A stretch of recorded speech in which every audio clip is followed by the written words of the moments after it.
incredibly beautiful film, Los Frikis, Michael Schwartz.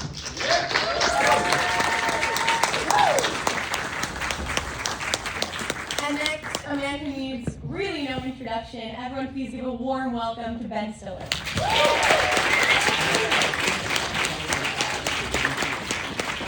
And I would also like to give a special shout out. Michael, I'll let you give it. Santiago Gonzalez, the DP is here tonight. We're going to bring him up.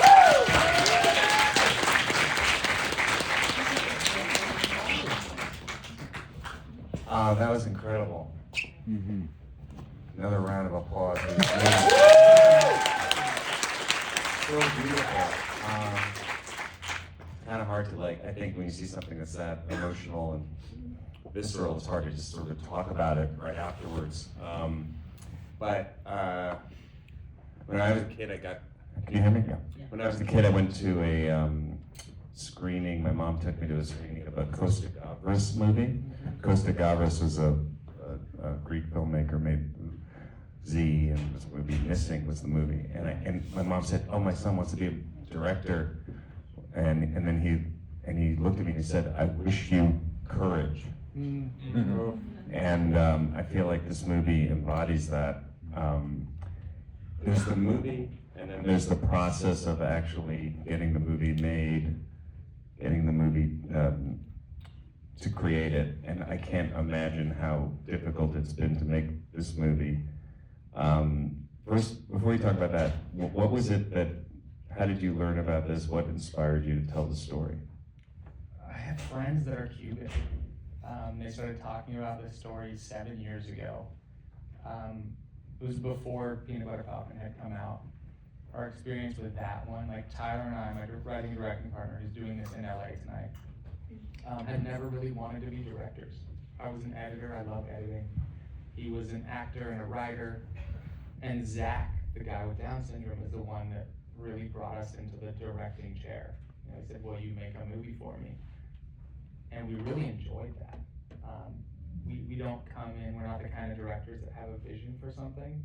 We were talking outside, someone said a shepherd. We're like story shepherds.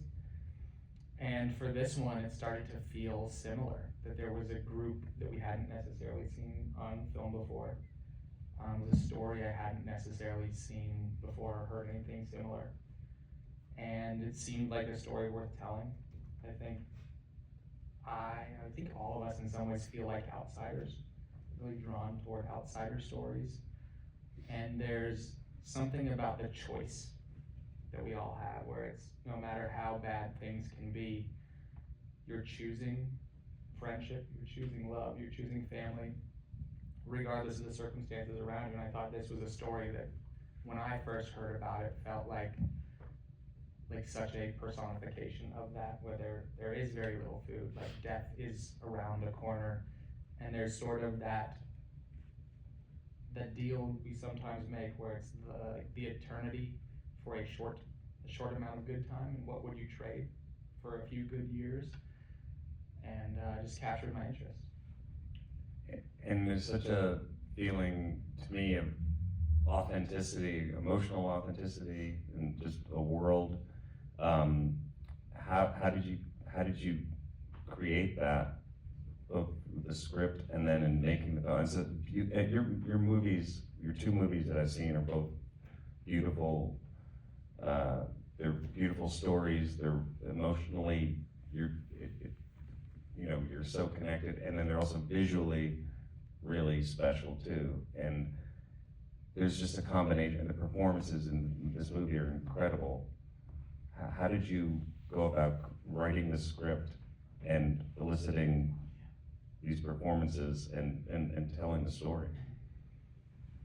I think we always, I think the best thing you can do as a director is hire the right people. Mm-hmm.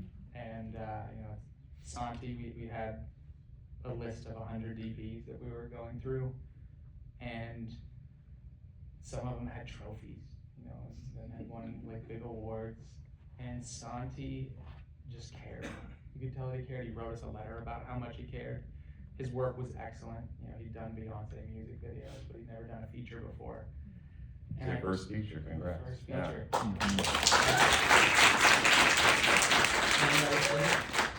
we approached every position like that. So we sort of had one producing team that we would make it with, or it was going to be a writing sample, and that was Lord and Miller, because Phil Lord's Cuban American.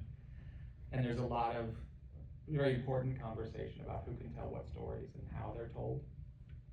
And when we did the Peanut Butter Falcon, we reached out to the Down syndrome community and said, do you want us to use this story, or to tell this story? Do you want us to tell it this way? Do you want us to include the R word? Like, there's certain things, and I said, yes, please include all of that, you know, like, and we spoke to the Shrivers and the Global Down Syndrome Foundation, and it was a similar thing here where we went out into the Latino film community, we talked to the Black film community, the Asian film community, and sort of the universal response was, as long as you collaborate, we'd happily have you tell this story. It's, if you listen to us, if you make space for us, if you pay us, if you tell these stories that aren't being told, then we welcome that. It's if you come in and you act like you know it better than us, when we know you don't, that's when we get upset. So this story specifically was a lot of listening. Phil came on and said, hire all my cousins. So we hired literally 30 of Phil's cousins. And Paco, the actor that plays Paco, in real life is very quiet and kind of small. And he was a script consultant for 6 months. And he helped us sort of dial in all the terminology and what we were talking about, guava, not strawberries, all the super detailed specifics. And then he goes, I want to be in the movie. And we're like, totally, dude, we'll get you a line. And then he goes, I want to be Paco. And we were like, good luck, man. This guy's wolf energy. He's vicious. And we just said, do that end scene on tape. Put yourself on tape if you can do the thing where there's 4 things happening at once. And he did it just like he did it in the movie. And we said, I guess you're Paco. and he learned, he lost 30 pounds. And he learned to play guitar. He wrote some of the songs in the movie, and he just became Paco. Wow. I mean, he's incredible. Yeah. Incredible. And it's that, there was something. And what about Gustavo? Gustavo had never been in a movie before. We found him in Cuba, so he had somebody go around with a phone, and we were casting people with WhatsApp. And even in Cuba, the megabytes, the megas are, they might just cut out, or they run out of money. So there's, we were taking audition over WhatsApp, and the guy with the curly hair just came and looked at the camera and walked off, but he had a vibe. We're like, that guy's in the movie. Right. And then we didn't meet anybody until we got them to the Dominican Republic. And Gustavo has since moved to the United States, like many of the actors have. And we went and showed them, when we finished the edit, we rented out a theater half this size. And the Eros is walking out of the theater and he goes, wow, a real movie theater. I'm like, He's like, I've never been in a movie theater before. So the first movie Eros ever saw was himself starring in this movie. And he did, yeah, wild. And he goes, I've seen movies. I did the same thing for me. That's incredible, because those are 2 of the most amazing performances I've seen on film. Yeah. For you, Santi, what was it like making your first movie and telling this story and with these challenges? I mean, the whole process was incredible. I think, Michael and Tyler definitely brought just a creative freedom. There was no bad ideas ever on set. So if anybody had anything to add to the story or suggest, it was always open to. And I think one of the key scenes in the movie was the wedding scene, which was not written. Yeah, we just wrote the wedding ceremony daytime and then they're partying at night, and we stopped down and Santi lost his shit. It's a sunset and we're not shooting anything. We have to shoot something.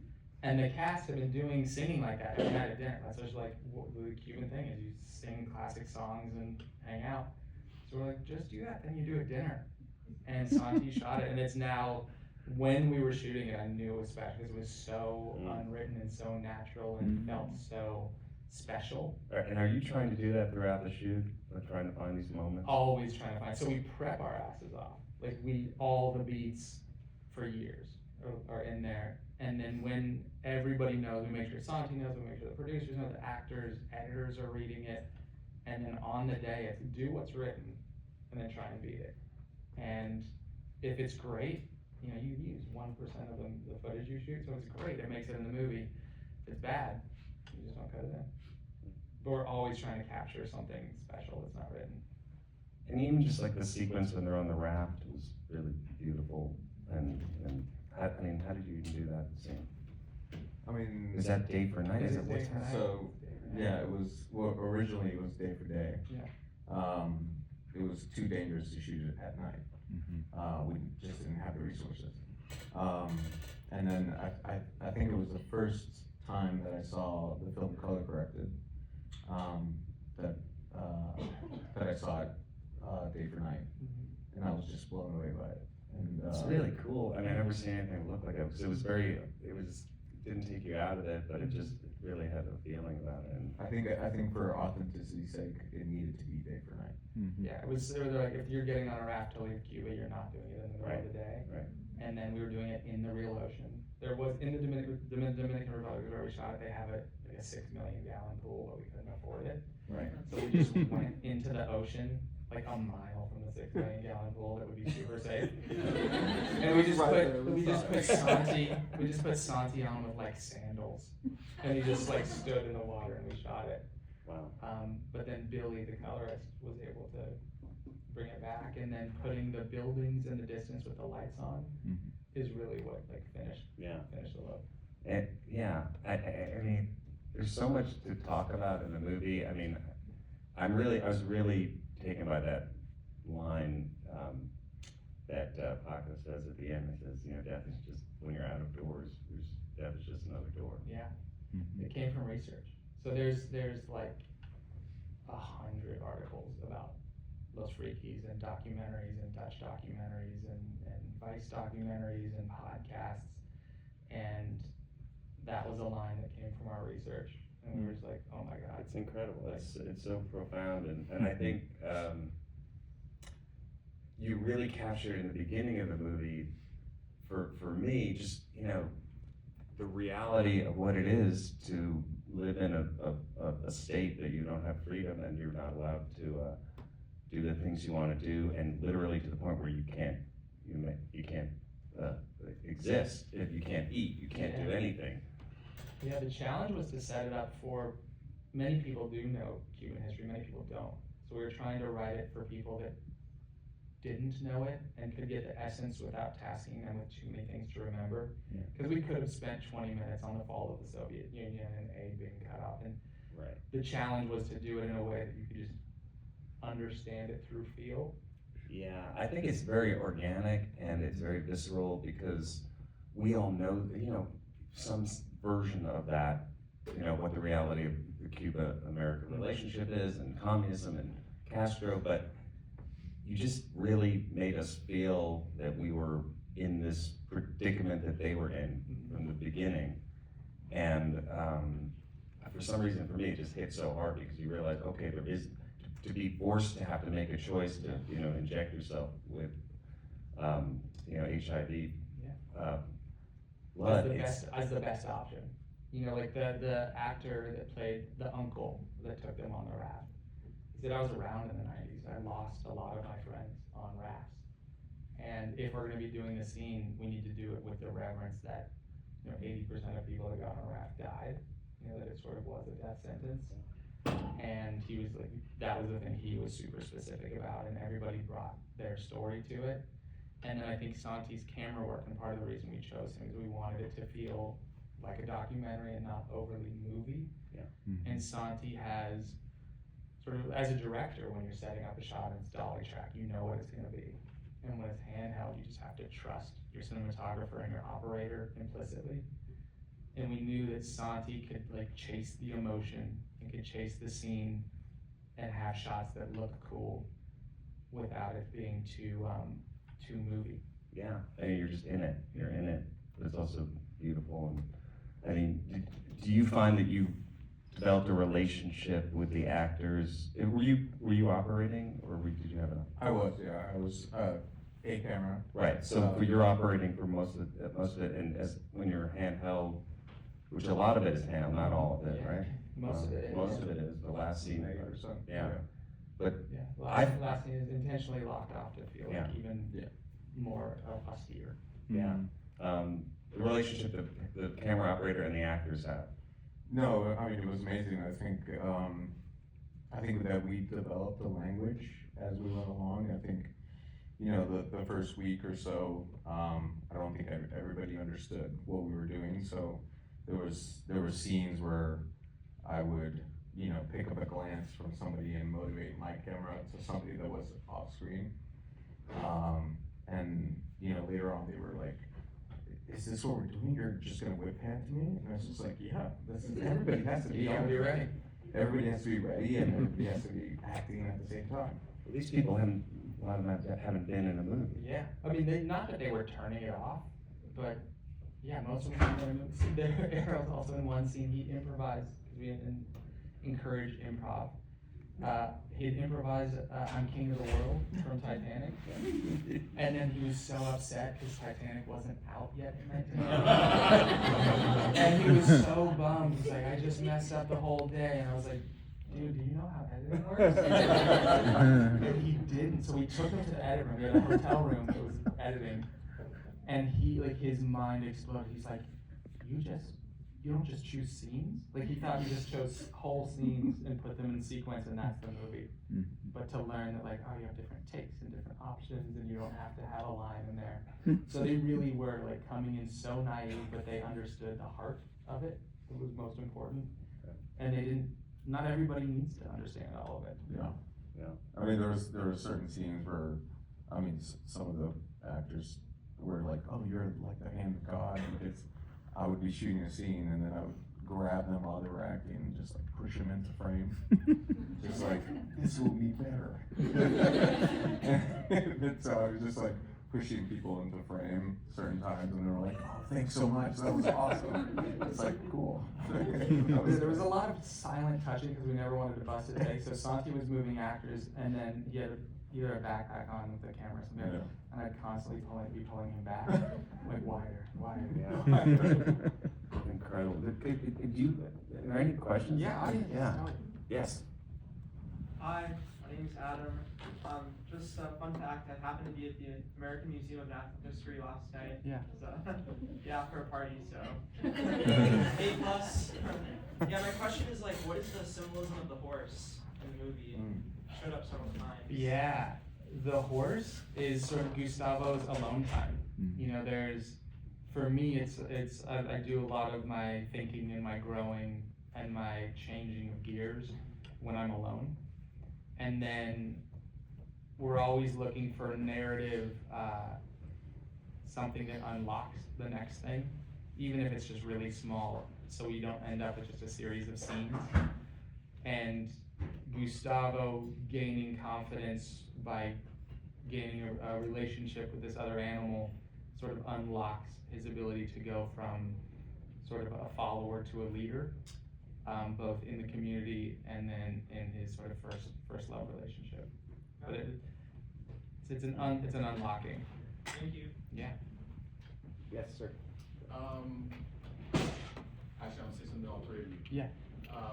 Ben Brassinger season 2 is coming out. Santiago, beautiful shots in the movie. Seriously, awesome to look at. And Mr. Michael, sir, big fan of your first film. I guess my question would be, you worked with a lot of established actors in your first film, besides Zach.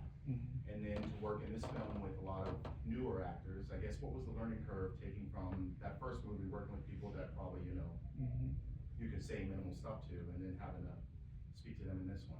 I was just curious what that was. It really wasn't that different. I think that first movie, everybody was doing it for minimums. They just wanted to be there. It was sort of in service of the story. And this one, it was the same kind of thing. It was everybody wanted to be there, from Santi, whose first movie it was. Our producers are Oscar-winning producers, and their movies have made billions of dollars. So for them to take time away from Spider-Verse 2 and whatever else they're doing, it's because they cared about this movie. So it was in a lot of ways just really similar. I'm hopeful that we'll get to go make some other stuff that feels different, but also keeps like the vibe, like the parties that we'd have every weekend. Like people would just start making toasts to their favorite person, and they're having a real a moment. And it's every Saturday. Just every Saturday there was such a vibe. We were living at an all-inclusive resort like 5 miles from the sanatorio was, and all in a building. It was mirroring. There was a lot of life imitating what the movie was doing. In the back. Thank you. So, I actually watched the movie on Wednesday. I enjoyed it so much that I had to bring my 2 daughters.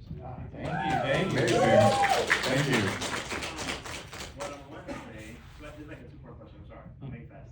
On Wednesday, I cried so much at the end with their scene, Paco and Gus, that I actually, when he walks off into the water, right? I didn't notice that. You never see him again. Yeah. So I just wanted you to expand on that. Does that mean that basically he chose to take power, take matters into his own hand and end his life right there? Or is it open to interpretation? I think it's intended to be poetic and open to interpretation. I have my thoughts of what happened, and I'll share them, I'm not gonna hide it. I think this is sort of what Paco wishes his last day was like. I think there's a good chance he did pass on in a bed at a sanatorium, and he didn't get this final conversation, but he sort of wishes he had, and this is the way it would have gone down. I think for us, the second act, narratively, movies work with conflict, and that's the source of drama. And we had so much joy and celebration in the second act that we sort of had to crack Gustavo's lie as a bit of tension. So, Hitchcock had famously a conversation with a bomb under a table, and the audience knowing that the bomb might explode changed the level of interest in the conversation. So we were sort of if we can have the audience leaning in and wondering when Gustavo's lie is gonna come out, or wondering when the shoe's gonna drop, we can get away with more of the fun. And then getting to the end scene was there's usually a big battle at the end of a movie, you fight the big bad guy, and the big bad guy in this is HIV and the lie. And so to address those in a way that is emotional, but also funny. The Cubans always talk about gallows humor, and that, the approach to life is softened because it is so difficult always. And to find the humor in the everyday is why you keep living. So to try and wrap all of that into that scene, and the way that I think Paco would have wanted it to go. Just the last little thing. Yeah. You mentioned that the process was 7 years. Yeah. How much was it worth? My family background is Dominican Republic. How long did it take to shoot it there? It was 30 days. It's 30 days, and it was 3 weeks in the jungle area and a week in the city. Wow. Thanks so much. Yeah. I was going to ask a question about the conversation Maria had with Gustavo when she said that you have to be okay with things changing. Obviously a lot of change happened in the movie. Do you think that was how true for her, or do you think that's a capital T philosophical truth? I think it's a philosophical truth. I think it's what the whole movie's about. I think it's what life is about. If you really just keep zooming out, I think that's what life is about. And I think she is the wise one in the relationship with Gustavo.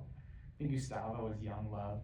I remember the first time I fell in love, and I was so stupid. and she is lonely.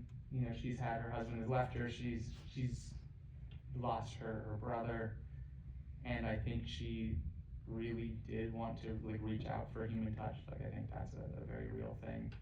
And then didn't know how puppy dog Gustavo was gonna go with it. And I think I'll just spill all of it. I think she wanted to get pregnant. I think that's why she was like in the sex scene, was like, come in me.